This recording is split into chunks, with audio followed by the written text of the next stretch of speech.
All right, folks, you are listening to the Yishai Fleisher Show here on Voice of Israel, broadcasting live from Jerusalem to the world, and you're a part of it wherever you are.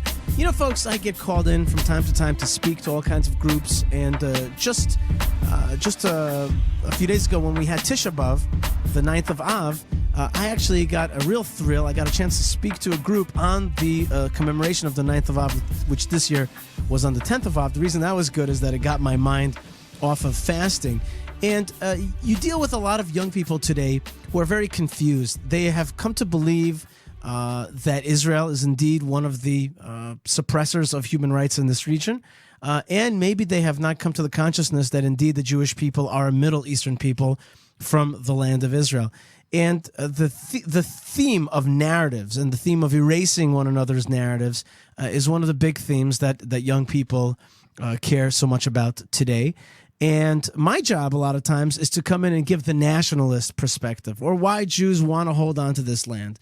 And one of my mentors in this field of narrative warfare and being able to speak to groups, especially groups who have left-leaning and are very much products of the time that we live in and the media that has portrayed Israel as the way it's portrayed it, is Rabbi Yehuda Hakohen, who specializes in Jewish history, is a dialoguer, and an alternative peace activist.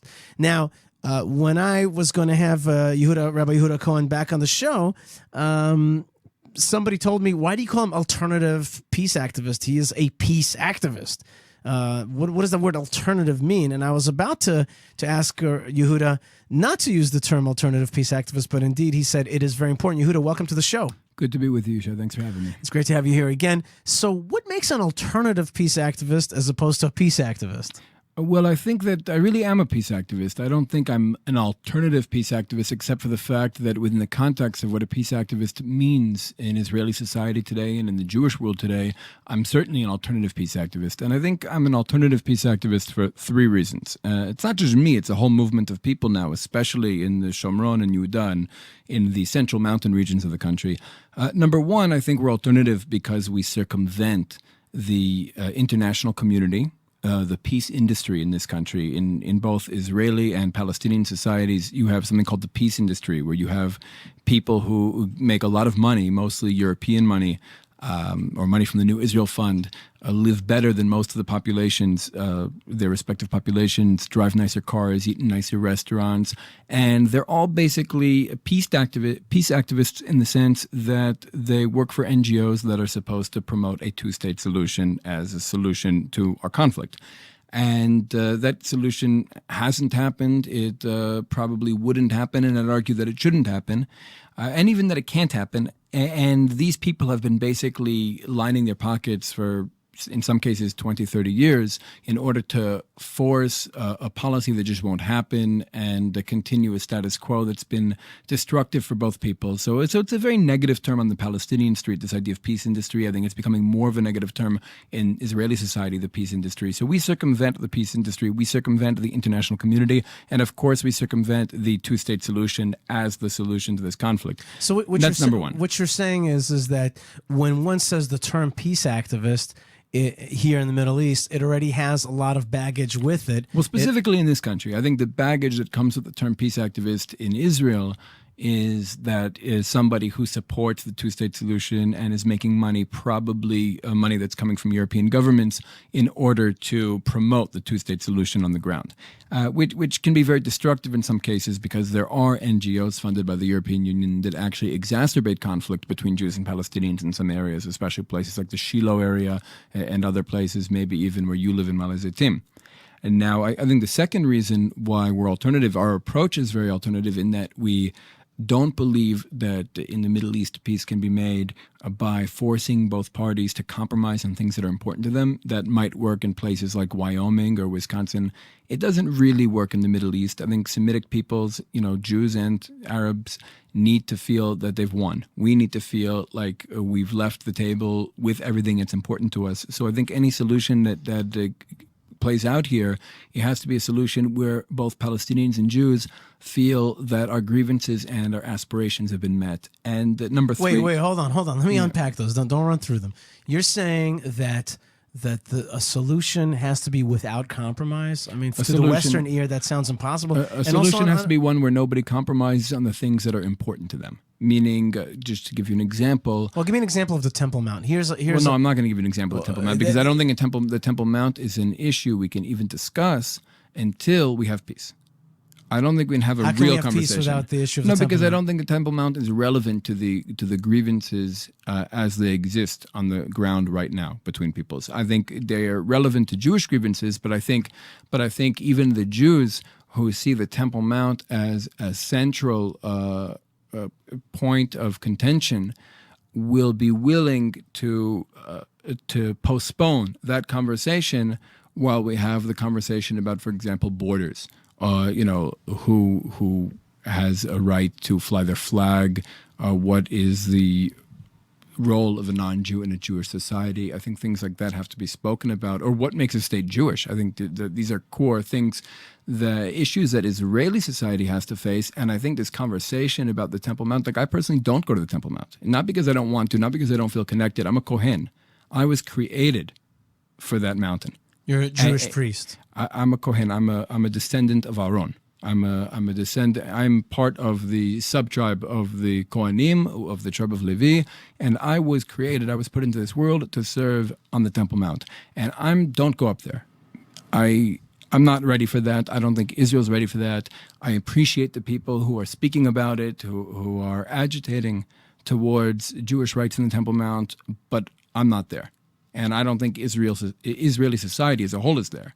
And I think that we need to be sensitive to where we really are right now, also where the Palestinians are at, and we need to be having a conversation that advances us to the next stage, because I think only by advancing past the current obstacles to our revolution, like I look at peace as a Zionist goal. Maybe that's another way that we're alternative, that we don't look at peace with the Palestinians or peace with the other countries around us as a regression from Jewish liberation. We see it as one of the goals of Jewish liberation. When I talk about Jewish-Palestinian peace, I talk about it in the same category as reviving the Hebrew language and ingathering exiles and expelling the British from our country and, gaining independence from the United States. Like, I think that we need to look at peace as a Zionist goal, so to speak. We need to look at it as a part of our liberation movement, learning to get along with the other peoples of the region, and learning to embrace our own Semitic identity, learning to confront certain questions that our society has not confronted yet. And maybe after we do all that, we'll be ready to have a conversation about the Temple Mount. I only mentioned the Temple Mount as an example, an egregious example of what you were saying, which is that you don't compromise on what's important to you, and yet here's an intractable issue, seemingly. Right. Well, seemingly, but I think that some of the seemingly intractable issues become a lot more easy to approach once we've untangled other baggage. Like, for example, land. I would look at, when I talk about the aspirations of the Jewish people, like the core aspirations of the Jewish people, the things that Jews have been aspiring towards, praying towards, crying towards for thousands of years, those are the things I know I can't compromise on. For example, Eretz Yisrael. Like, for thousands of years, we have wanted to come back to our homeland, reestablish independence here, and experience self-determination for the Jewish people in Eretz Yisrael. That's something I cannot compromise on. That's a red line that cannot be crossed. But there are issues that Israeli society seems to say, or our thought leaders seem to say, are issues we cannot compromise on that I might be willing to compromise on. For example, it doesn't frighten me, the idea that a Palestinian whose grandfather or great-grandfather lived in Tzfat, who now lives in a refugee camp in Syria, him coming back to live in Tzfat does not threaten me. And that's not a compromise on Jewish aspirations. There's nothing in the Shemona Esrei, there's nothing in the Amidah, there's nothing in the Tefillot that we've said for thousands of years, the things that Jews have said 3 times a day in their synagogues for thousands of years, that would be negated by a Palestinian in a refugee camp in Syria coming back to Tzfat, or even 10,000 Palestinians in refugee camps in Syria coming back to Tzfat. That is something I'm willing to have a conversation about, whereas compromising on Jewish sovereignty over part of the homeland, I'm not willing to have a conversation about. And so I think that when we kind of look at, examine the core aspirations and core grievances of both peoples, we're able to look at what can and what cannot be compromised on. And we get to a very different place than where the media and the politicians are leading us today. All right, I'm going to let the issue drop, but I do think that, when you say 10,000, that's a convenient number. When it becomes a million, then sovereignty becomes a problem, because sovereignty today is in part through the rule of democracy. Well, I think we have to have a lot of sub-conversations and conversations about what democracy really means. For example, representative democracy versus participatory democracy. I would argue that participatory democracy is far more democratic and far more Jewish than representative democracy. And part of our challenge today... What does that mean exactly? Well, it's complicated. I don't want to take up too much time explaining it now, but I think that... but in short? In short, the model that we had, the model that Israeli society had thousands of years ago, was the captain of tens model, where you and 9 of your neighbors would get together one night a week. Those who want to be politically involved, nobody has to be. Those who want to be involved get together one night a week. You discuss every issue from sanitation and education to security and diplomacy. You appoint a captain of 10. He goes to a second meeting that week, all captains of 10, so everybody represents 9 other people. One person becomes a captain of hundreds. He goes to a third meeting. Everybody's a captain of hundreds. Somebody becomes a captain of thousands, and he, or maybe a couple more rungs up, he goes to Knesset. And every week, the guy has to come back to his group or groups and explain what he did, and he can be recalled. Every week, people have the ability to say, no, you don't represent us, you're out, somebody else is in. Everybody has the right to be part of the system. Nobody's forced into the system, but what you get rid of is this nonsense where every 4 years everybody goes and votes for the guy with the best hair or the most campaign financing, or who the media builds up, and you have this, the ignoramus who doesn't read a newspaper ever has the same right to influence as the professor of political science. And this isn't democracy. This is basically people with lots of money, with lots of corporate backing, convincing large sectors of the population, really manipulating large sectors of the population to vote for them in a popularity contest for about 4 years. Well, in Israel, it's usually less because our governments aren't so stable, which is probably a good thing, by the way, under the current circumstances. Every few years, they come back and have another popularity contest. But in between popularity contest and popularity contest, the politicians, for the most part, do whatever they want, or whatever the media will let them get away with. And our politicians and our media and our Supreme Court justices all have interests and agendas, and they're not necessarily the interests and agendas of the people or of the collective nation. So I think that we need to have a more democratic system, and a more democratic system will also allow for us to move away from this fear of demography. I think also this fear of demography comes from us not defining what it means to have a Jewish state. And if we don't define what a Jewish state is, we end up with this ridiculous notion that it just means a European-style nation state with Jewish decorations, or a nation state with a Jewish demographic majority. That's not what makes a state Jewish. What makes a state Jewish is that it expresses authentic Jewish values in its policies and in its institutions. It's an expression of Klal Yisrael. That's what makes a state Jewish. And that's what we're aspiring towards, and that includes questions like, what is the role of a non-Jew in a Jewish society?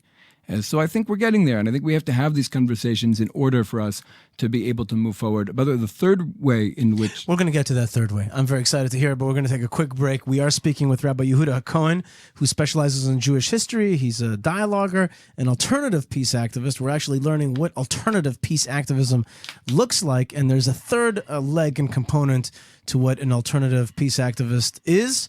We're going to learn about it right after the break. We'll be right back. You're listening to the Yishai Fleisher Show here on Voice of Israel. One of my favorite places in Israel is the Shuk. That's where you can find the best deals on fruits and vegetables. And I'm a girl that loves deals. Well, get ready for this one, because we have a brand new Voice of Israel website. Subscribe now to access our premium content and full versions of shows, including The Big Falafel with Molly Livingstone, and hosts like Judy Bayland, Jeremy Gimpel, and so many more. Register now for special subscription offers at voiceofisrael.com, and I'm telling you, you are going to like the deals you see.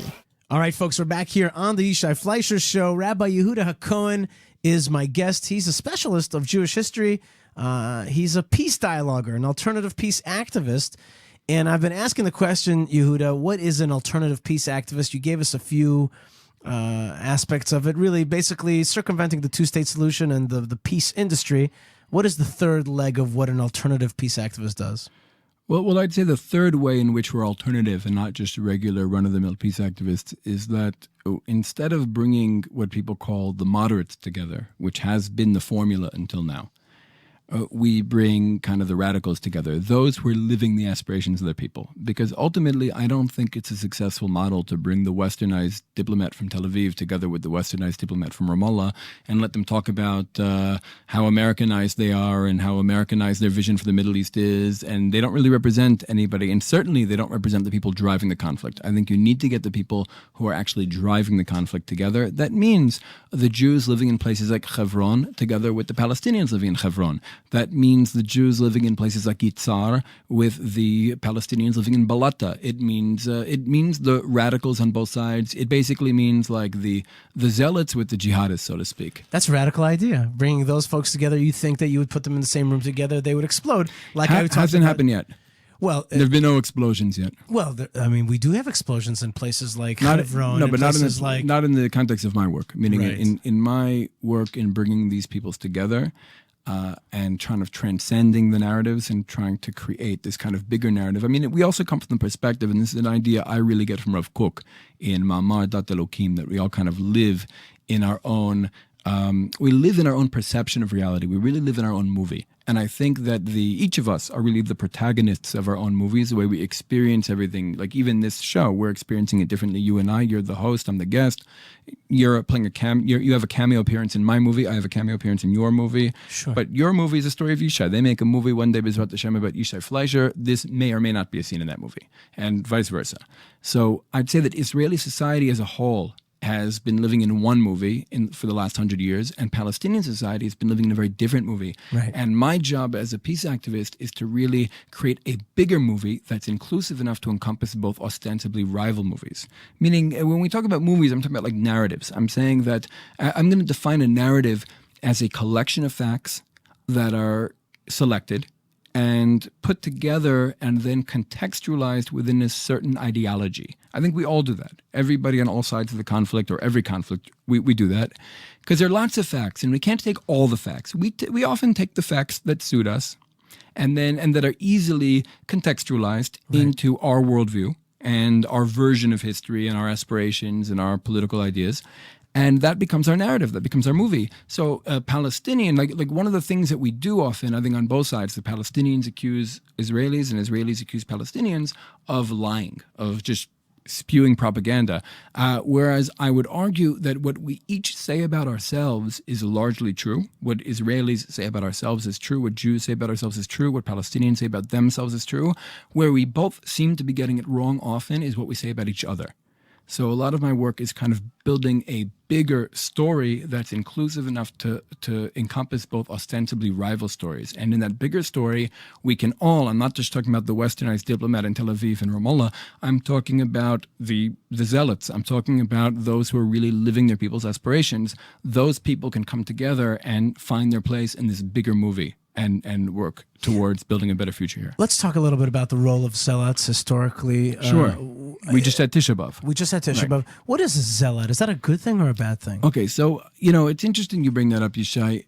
The 3 weeks between the 17th of the Hebrew month of Tammuz and the 9th of the month of Av is really a 3-week period in which we have a story that those dates commemorate that we don't tell ourselves. It's one of the best stories, one of the greatest stories, one of the most tragic stories, unfortunately, of our history.